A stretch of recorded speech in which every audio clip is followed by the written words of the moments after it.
नमस्कार मित्रांनो, मी तुकाराम सुरनर जे आर आणि योजना या यूट्यूब चॅनलमध्ये आपल्या सर्वांचं स्वागत आहे.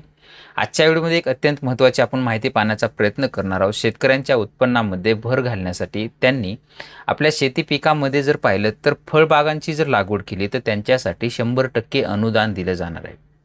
त्याच्यामध्ये जर पाहिलं तर फळबाग पीक घेत असताना त्याच्यामध्ये दोन पद्धतीनं तुम्हाला फळबाग लागवड करता येते. दोन पद्धतीनं अनुदान तुम्हाला मिळू शकतं. जर तुमच्याकडे जमीन जर पाहिलं तुमच्याकडे तर 2 हेक्टरच्या आतमध्ये जर जमीन असेल तुमच्याकडे तर तुम्ही मनरेगा यांच्या अंतर्गत फळबाग लागवड करू शकता. आणि जर तुमच्याकडे 2 हेक्टरपेक्षा जास्त जमीन असेल तर त्या पद्धतीमध्ये तुम्ही भाऊसाहेब फुंडकर फळबाग लागवड योजना या योजनेतून अनुदान घेऊ शकता. त्या दोन्ही योजनेच्या संदर्भातील सविस्तर आजच्या व्हिडिओमध्ये आपण फळबाग लागवड योजनेचे अनुदान 100% मिळत असतं त्याच्या अंतर्गतची माहिती आजच्या व्हिडिओमध्ये आपण पाहणार आहोत.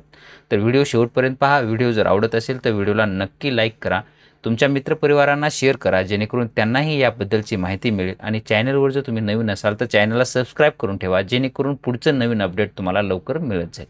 तर चला आजच्या व्हिडिओला सुरुवात करूया. राज्यातील शेतकऱ्यांसाठी भाऊसाहेब फुंडकर योजना असेल किंवा मनरेगा फळबाग लागवड योजना असेल, या योजनेमधून त्यांना रोपांपासून ते लागवडीपर्यंत या सर्व जी खर्च आहे तो 100% त्यांना अनुदान दिलं जात असतं. वर्षभरामध्ये जर पाहिलं तर टप्प्याटप्प्याने म्हणजे 100% अनुदान दिलं जातं. पहिल्या वर्षी जर पाहिलं तर 50% अनुदान त्यांना दिलं जातं, दुसऱ्या वर्षी 30% अनुदान त्यांना दिलं जातं आणि राहिलेलं 20% जे आहे ते तिसऱ्या वर्षी त्यांना ते दिलं जातं.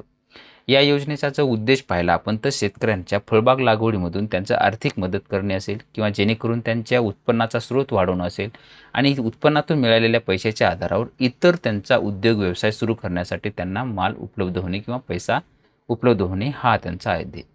फायदे काय होणार आहे त्याच्यामध्ये तर फळबाग लागवडीमुळं त्यांचं जे काही ठिबक सिंचनासाठी जी काही आर्थिक सहाय्य त्यांना मिळलं जाणार आहे त्यामध्ये त्यांचं उत्पन्न वाढलं जाणार आहे.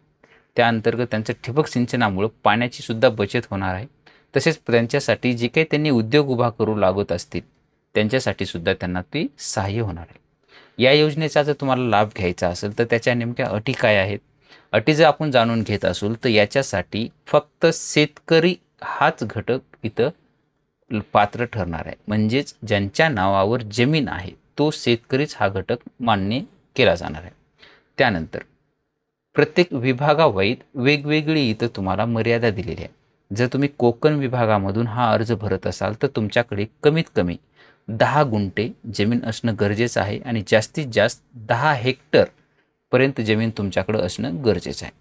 आणि कोकण विभाग सोडून जे काही बाकीचे विभाग आहेत इतर विभागामध्ये किमान 20 गुंठे जमीन तुमच्याकडं असणं गरजेचं आहे, म्हणजे अर्धा एकर कमीत कमी, आणि जास्तीत जास्त तुमच्याकडे 6 हेक्टर जमीन असणं गरजेचं आहे, तरच तुम्ही या योजनेचा लाभ घेऊ शकता. लाभार्थ्यांना फळबाग लागवडीसाठी काय करायचं आहे तर ठिबक सिंचन बसवणं हे त्यांच्यासाठी अनिवार्य करण्यात आलेलं आहे. शेतकरी आपल्या इच्छेनुसार एकापेक्षा जास्त फळपिके लावू शकतात.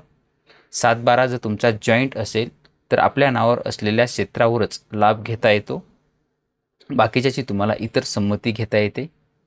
मनरेगा योजनेअंतर्गत 2 हेक्टरपर्यंत लाभ घेतल्यास किंवा मनरेगा ज्यांच्याकडे जास्त जमीन असेल तर सर्वप्रथम त्यांना 2 हेक्टरपर्यंत मनरेगामध्ये लाभ घ्यावा लागेल आणि राहिलेले उर्वरित जे काही क्षेत्र आहे त्या पद्धतीमध्ये त्यांना भाऊसाहेब फुंडकर फळबाग लागवड योजनेतून हे लाभ घेता येतो.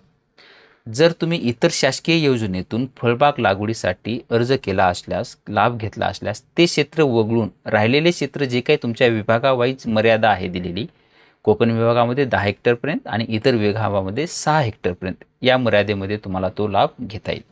ज्या शेतकऱ्यांच्या कुटुंबाची उपजीविका फक्त शेतीवर अवलंबून आहे त्यांना यामध्ये सर्वप्रथम प्राधान्य दिले जाईल आणि इतर जे काही शेतकऱ्यांचा विचार आहे तो नंतर केला जाईल. यासाठी आता तुम्हाला आवश्यक कागदपत्र काय काय लागणार आहेत, तुमचं शेतकरी ओळखपत्र म्हणजे तुमचा फार्मर ID, तुमचं आधार कार्ड, बँकेचं पासबुक, तुमचा कास्ट सर्टिफिकेट हे फक्त SC आणि ST या 2 जमातीसाठीच लागणार आहे.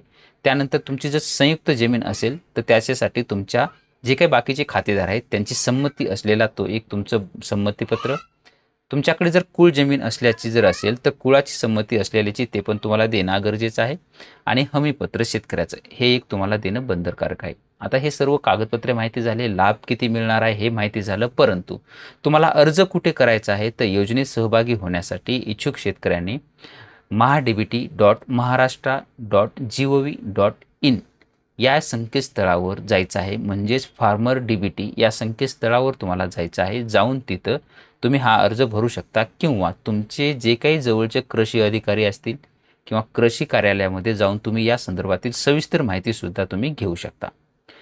याच्यासाठी जर पाहिलं तर हा व्हिडिओ आपण बनवण्याचा प्रयत्न केलेला आहे. ज्यांना कुणाला या योजनेतून लाभ घेऊन फळबाग लागवड करायची असेल त्यांनी हा अवश्य लाभ घ्यावा आणि आपल्या उत्पन्नामध्ये वाढ करावी. ही एक छोट्या पद्धतीची माहिती होती, ते आपण देण्याचा प्रयत्न केलेला आहे. असेच नवनवीन व्हिडिओ आपल्या चॅनलवरती येतील.